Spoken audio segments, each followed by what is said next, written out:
Most men finish their workday feeling like they've been drained of something deeper than energy. They sit in traffic, stare at nothing, and when they finally arrive home, they collapse. Not because their bodies are exhausted, but because something inside them feels hollow. They tell themselves it's normal, that work is supposed to drain you, that this is just what adult life looks like. But I've learned something that changed everything for me. The feeling of being drained after work has almost nothing to do with the work itself. It has everything to do with how your brain interprets what you're doing, why you're doing it, and what it costs you mentally to keep going without direction. I spent years believing I was tired because I worked hard. I'd come home, drop onto the couch, and tell myself I'd earned the right to do nothing. And for a long time I accepted that narrative, but then I started noticing something strange. On certain days, even after working the same hours, doing the same tasks, I'd come home feeling alive, clear, present. And I began asking myself a question that would eventually unravel everything I thought I knew about exhaustion. What was different on those days? It wasn't the workload, it wasn't the difficulty. It was something far more invisible, far more psychological. It was the presence or absence of meaning in what I was doing. And that realization hit me like a revelation. I wasn't being drained by effort, I was being drained by purposelessness. You see, most people confuse physical tiredness with mental depletion. They think that because they worked 8, 10, 12 hours, they should feel exhausted. But the truth is, the human body is built for exertion. What it's not built for is meaningless exertion. Your brain doesn't care how many hours you work. It cares whether those hours are connected to something that matters to you. When you spend your day doing things that feel disconnected from your values, your vision, your sense of self, your brain experiences a kind of psychological friction. It's like driving with the handbrake on. You're moving, but every movement costs more energy than it should. And by the end of the day, you're not just tired, you're depleted, hollowed out. And that feeling, that deep exhaustion that no amount of rest seems to fix, that's not physical, that's existential. I remember the first time I truly understood this. I was working on a project I didn't believe in. It wasn't bad work, it wasn't unethical, but it felt empty. Every task felt like pushing a boulder uphill for no reason, and by the end of each day, I was wrecked. Not sore, not physically exhausted, but mentally annihilated. I couldn't focus on anything. I couldn't enjoy anything. I was present in body but absent in spirit, and I started to resent everything. The work, the people, myself. I thought there was something wrong with me. I thought I was weak. But I wasn't weak. I was just trying to operate without fuel, and the fuel I needed wasn't food or sleep, it was purpose. Now here's where it gets interesting. The opposite is also true. When I worked on something I cared about, something that aligned with who I wanted to become, I could work twice as long and feel half as drained. I could spend an entire day writing, thinking, creating, solving problems, and come home feeling energized. Not because the work was easier, but because my brain didn't interpret it as a cost. It interpreted it as an investment. And that shift, that reframing of effort as investment rather than expense, changes everything. Because when your brain sees what you're doing as meaningful, it stops resisting. It stops fighting you. And suddenly, the same activities that once drained you start to fuel you. But most people never make that connection. They keep showing up to work they don't believe in, doing tasks that feel disconnected from their lives, and wondering why they feel so tired. They blame their jobs. They blame their schedules. They blame their age. And while those things can contribute, they're rarely the real problem. The real problem is the gap between what you're doing and what you believe matters. And the wider that gap, the more drained you'll feel. Not because you're weak, but because your brain is wired to protect you from wasting your life. And when you spend your days doing things that don't align with your values, your brain experiences that as a threat. It feels like you're hemorrhaging time, energy, identity, and so it shuts you down, not consciously, but subtly, through exhaustion, through apathy, through that quiet, creeping feeling that nothing you do really matters. I call this the cost of misalignment. And it's one of the most invisible forces destroying modern people because it doesn't announce itself. It doesn't show up as a crisis. It shows up as tiredness, as irritability, as the slow erosion of your capacity to care, and most people never identify it. They just keep grinding, wondering why life feels so heavy. But once you understand this, once you see that your exhaustion isn't about effort but about meaning, you can start to do something about it. You can start to reprogram how your brain interprets your daily activities, and that reprogramming is simpler than you think. But it requires something most people aren't willing to do. It requires you to get honest. Let me explain. Your brain is constantly running a background calculation. It's asking, is this worth it? Is what I'm doing right now moving me towards something that matters, or am I just filling time?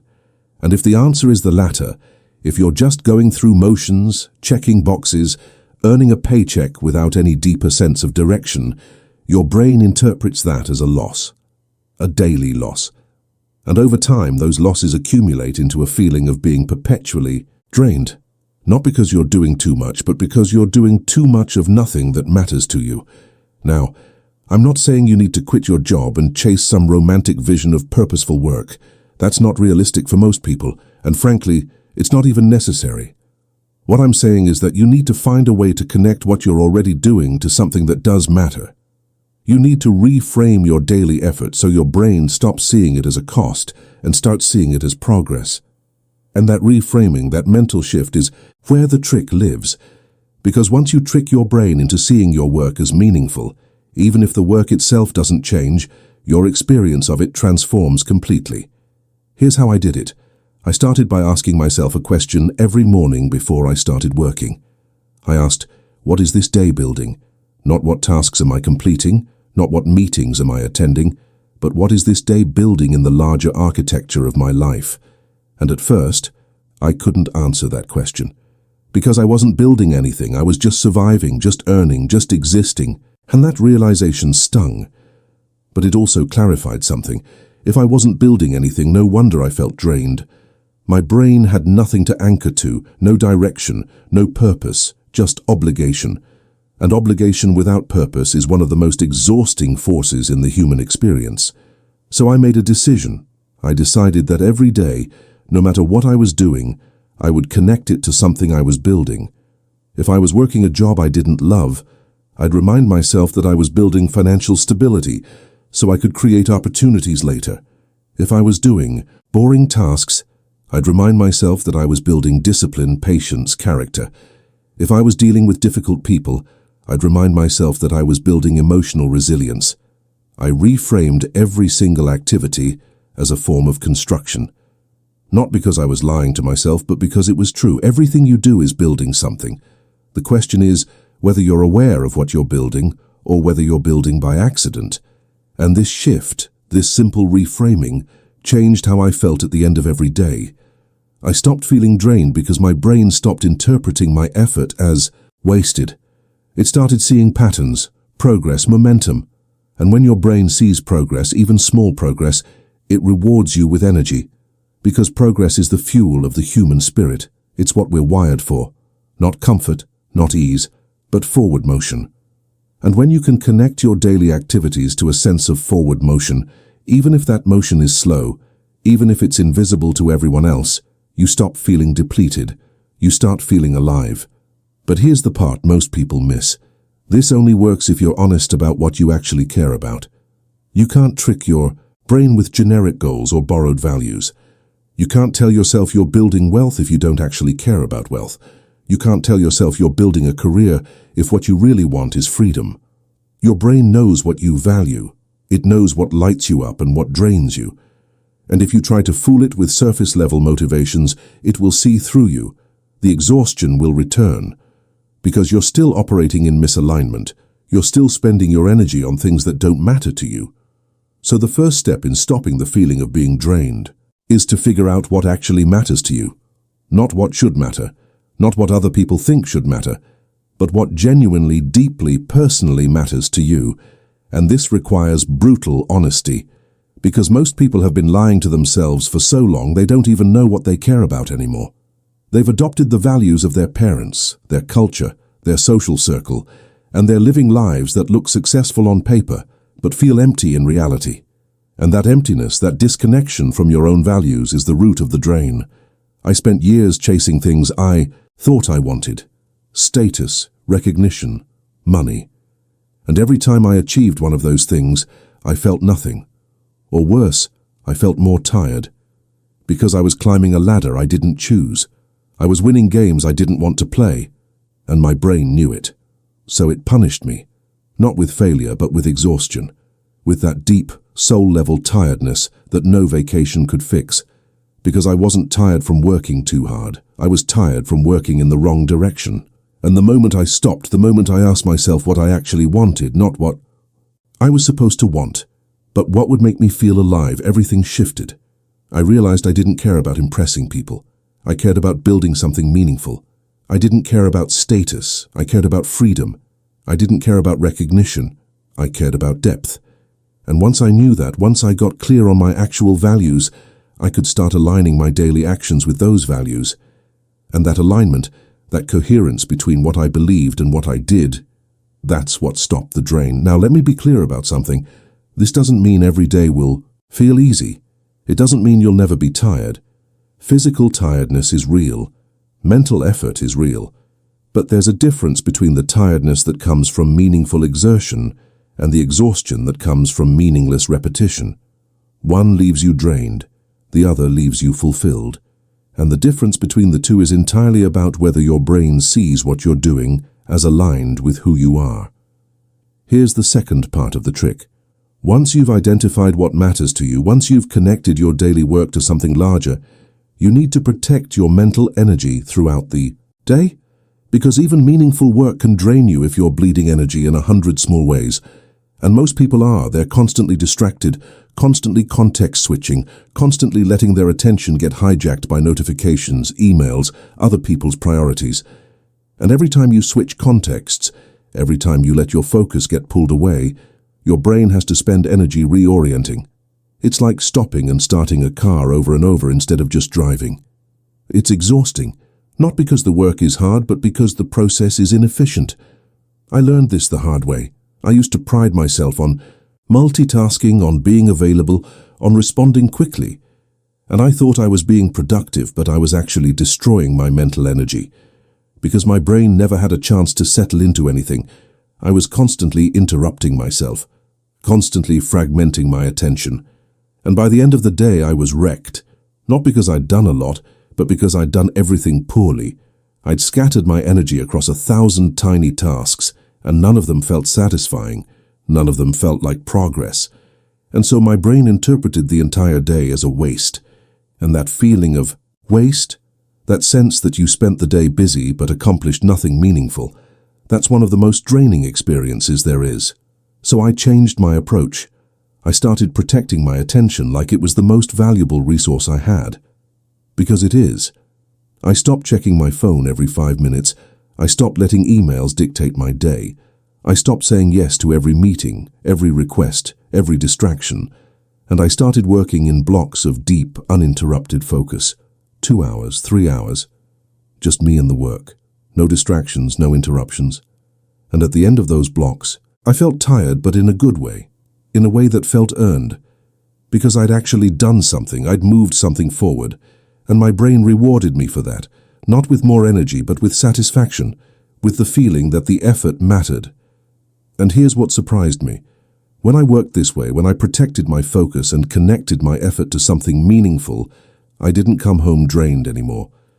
I came home tired, yes, but clear, present, capable of being with my family, with myself, without that fog of exhaustion hanging over everything, because I wasn't carrying the weight of a wasted day. I wasn't haunted by the feeling that I'd spent hours doing nothing that mattered. I knew what I'd built, I knew what I'd accomplished, and that knowledge, that clarity, gave me peace. The third part of the trick is this. You need to end your workday intentionally. Most people just stop working when they run out of time or energy. They close their laptop, leave the office, and carry the entire day with them. All the unfinished tasks, all the unresolved tension, all the mental clutter, and it follows them home. It sits in the back of their mind during dinner. It keeps them awake at night, and it drains them even when they're not working, because they never actually left. They're still there, mentally, emotionally, replaying the day, worrying about tomorrow. Unable to fully disconnect, I used to do this. I'd finish work physically, but mentally I'd still be there. I'd still be thinking about what I didn't finish, what I should have said, what might go wrong tomorrow. And it destroyed my evenings. I was home, but I wasn't present. I was with my family, but I wasn't really there. I was trapped in this liminal space between work and rest, and it drained me more than the work itself, because I never gave my brain permission to stop. So I created a shutdown ritual. It's simple, but it's powerful. At the end of every workday, I take 10 minutes to close the loop.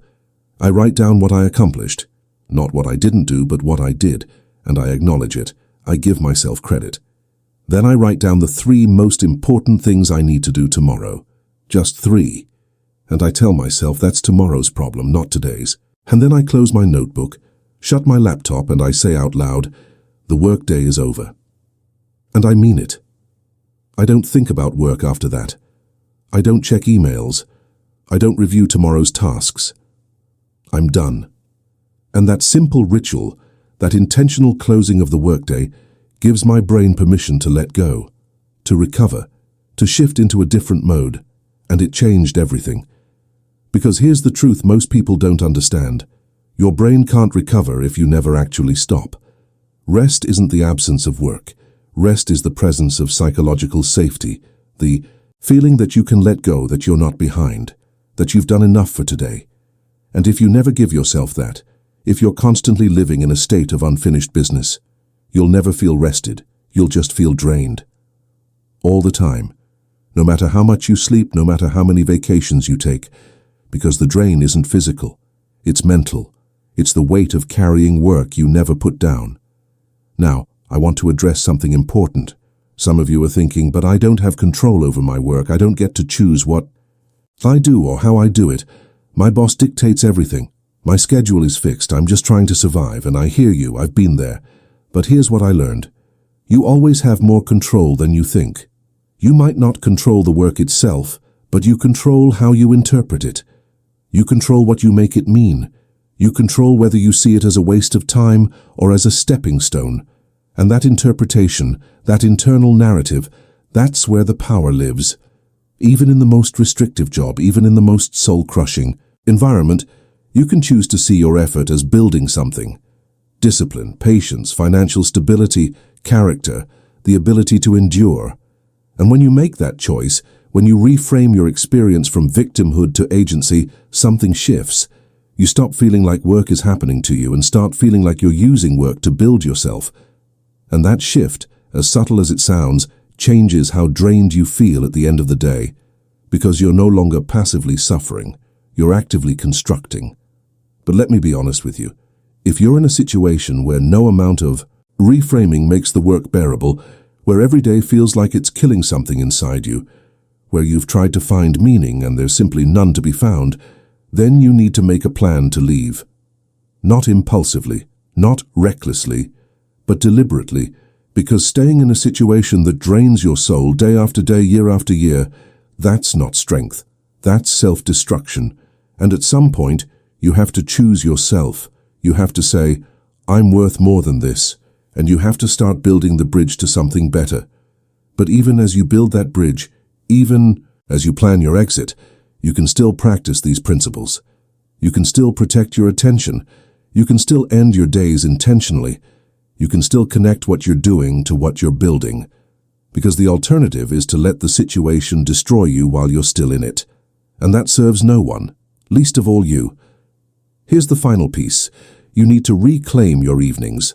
Most people spend their evenings numbing themselves, scrolling, watching, eating, drinking. Anything to escape the feeling of the day. And I get it.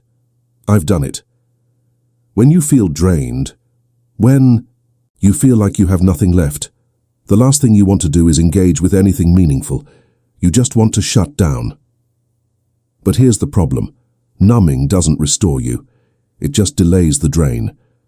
You wake up the next morning still empty, still exhausted, and the cycle continues. What actually restores you is doing something that feeds you, something that aligns with who you are, something that makes you feel like yourself again. For some people, that's physical activity. For others, it's creative work. For others, it's deep conversation or time in nature. It doesn't matter what it is. What matters is that it's restorative, not numbing. And there's a big difference. Numbing makes you feel less. Restorative makes you feel more. Numbing disconnects you from yourself. Restorative reconnects you. And if you're serious about stopping the feeling of being drained, you need to end your days with restoration, not numbing. I started doing this a few years ago. I stopped collapsing in front of the TV every night. I stopped scrolling until I fell asleep. And I started doing things that actually filled me up. I'd go for a walk, I'd read something meaningful, I'd work on a personal project. I'd have real conversations with people I cared about. And at first it felt hard. It felt like effort. But over time, I realized it wasn't effort. It was investment. I was investing in my own restoration. And the return on that investment was profound. I started waking up with more energy. I started feeling more present. I started enjoying my life again. Not because my work changed, but because I changed how I ended my days. And this is the core of the trick. You're not trying to eliminate tiredness. You're trying to eliminate the drain. And the drain doesn't come from effort. It comes from meaningless effort, scattered attention, unfinished business, and self-numbing. When you address those four things, when you connect your work to meaning, protect your focus, close your days intentionally, and restore yourself properly, the drain disappears. Not because you're working less, but because you're working with coherence, with intention, with alignment. And when you operate that way, when your internal world is organized, when your brain knows what you're building and why it matters, you stop feeling drained. You start feeling alive. I wish someone had told me this 20 years ago. I wish someone had explained that exhaustion isn't about how much you do, it's about how aligned you are with what you do. I could have saved myself years of suffering, years of coming home empty, years of resenting my life. But I learned it eventually, and now I'm telling you, because I know what it's like to feel drained every single day. And I know what it's like to break free from that. And if you're reading this, if you're still here, it means you're ready. Ready to stop accepting exhaustion as normal. Ready to reclaim your energy. Ready to live with intention instead of just surviving on autopilot. So start today. Start now. Ask yourself, what is today building? Connect your effort to something that matters to you. Protect your attention like it's sacred. Close your workday with intention. Restore yourself properly. And watch what happens. Watch how the drain starts to lift. Watch how you start to feel like yourself again. Not because your circumstances changed, but because you changed how you move through them. And that change, that internal shift, that's where freedom lives, not in having less to do, but in doing everything with purpose, with direction, with the full force of who you are behind it. The world will keep demanding things from you. Work will keep showing up. Obligations will keep piling on. But you don't have to let it drain you. You don't have to carry that weight. You can learn to move through your days with clarity, with energy, with the deep satisfaction that comes from knowing you're building something that matters. And when you do, when you master this, you'll look back and wonder how you ever lived any other way. This is what I've learned. This is what I've lived. And this is what I'm passing on to you, not as theory but as truth. The feeling of being drained after work is a signal that something is misaligned. And once you learn to read that signal, once you learn to adjust accordingly, you take back control. Not over your circumstances, but over your experience. And that, more than anything else, is what sets you free.